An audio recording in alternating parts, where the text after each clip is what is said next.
बिस्मिल्लाहिर्रहमानिर्रहीम। आप देख रहे हैं नूरी फैंसी पोल्ट्री यूट्यूब चैनल।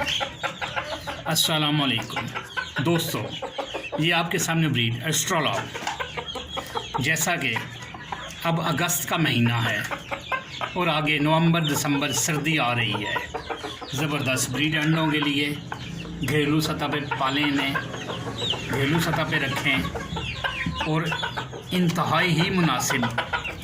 इंतहाई मुनासिब फीड में बेहतरीन अंडे मिलेंगे आपको। घर के देसी अंडे ऑर्गेनिक फीड पे पालें।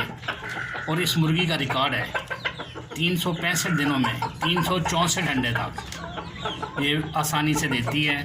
आप घर में पालें, घर में रखें।